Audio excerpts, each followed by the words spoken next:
नहीं बदलूंगा अपने सपनों को अपनी सच्चाई से मैच कराने को। मैं बदलूंगा अपनी सच्चाई को ताकि वो मेरे सपनों से मैच कर सके। तब ग्रेजुएशन नहीं हो जाती तब तक उसके खर्चे उठाते रहते हैं। कई माँ बाप तो हद दानवीर होते हैं।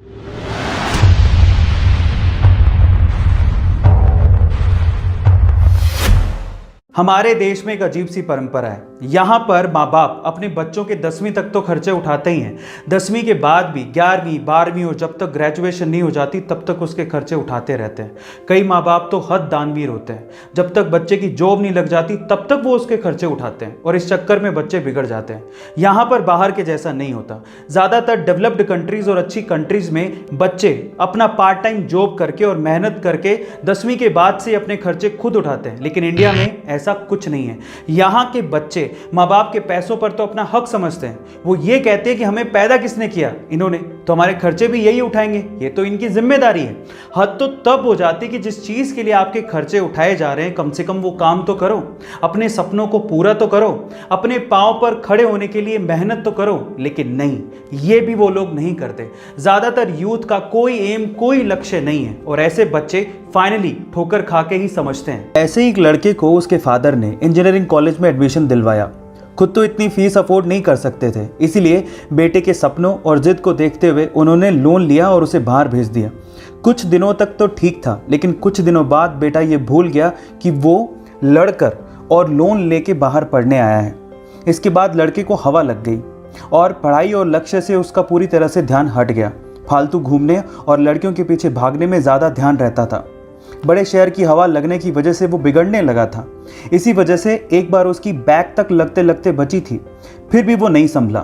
पर एक दिन जब वो एक होटल में रात को खाना खाने के लिए पहुंचा तो खाना ऑर्डर करने के बाद वहां पर सामने एक टेबल पर देखने लगा जहां पर एक फैमिली खाना खा रही थी। उस फैमिली में एक लड़का जिसकी उम्र लगभग 30 से 35 साल थी, उसकी बूढ़ी माँ और उसके पिता तीनों मिलके खाना खा रहे थे। वो अपना खाना ऑलमोस्ट फिनिश कर चुके थे। अब वेटर बिल लेके आया तो हिसाब से बिल बेटे को चुकाना चाहिए था। इतना बड़ा हो चुका है, इतना तो वो कर ही सकता है।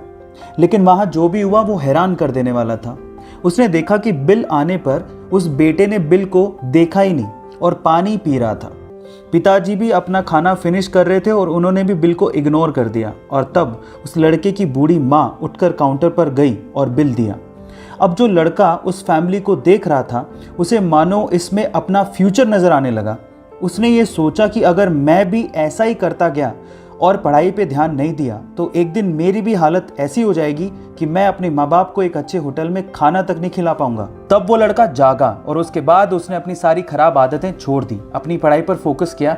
इंजीनियरिंग के फाइनल ईयर में आते आते उसने ठान लिया था कि अब वो घर से एक भी पैसा नहीं मांगेगा। अपना रास्ता उसने खुद चुना, मेहनत करता गया और यूट्यूब की दुनिया में कदम रखा। और आज उस लड़के का यूट्यूब शॉर्ट्स का दुनिया का सबसे बड़ा चैनल है और 10 मिलियन से ज़्यादा सब्सक्राइबर्स हैं। और आज ऊपर वाले की दुआ से कामयाब होकर वो लड़का आपके सामने खड़ा होकर अपनी कहानी सुना रहा है। जी हाँ गाइस, वो मेरी ही कहानी है। लेकिन मैं ये कभी नहीं चाहूंगा कि जो गलती मैंने की वो आप करें। इसलिए एक चीज हमेशा याद रखिएगा, अपने माँ बाप की परवरिश और उनके पैसों को कभी भी ग्रांटेड मत लीजिएगा। वो आपकी फीसें भर रहे हैं, आपके लिए पैसा इन्वेस्ट कर रहे हैं, तो उनका मकसद सिर्फ एक ही है कि आप अपने पैरों पर खड़े हो जाएं। इसलिए इस चीज को समझें और खूब मेहनत करें और कुछ करके दिखाएं। और हाँ, अगर ये काम आप खुद के पैसों से करना चाहते हैं, यानी कि पार्ट टाइम जॉब करके अपनी फीस खुद भर के अपनी पढ़ाई का खर्चा उठाना चाहते हैं, तो इससे अच्छा काम आपकी जिंदगी में कभी भी नहीं हो सकता। ये तो बहुत ही अच्छी बात है। गाइस, आपको ये वीडियो कैसी लगी मुझे जरूर बताइएगा। Thank you so much.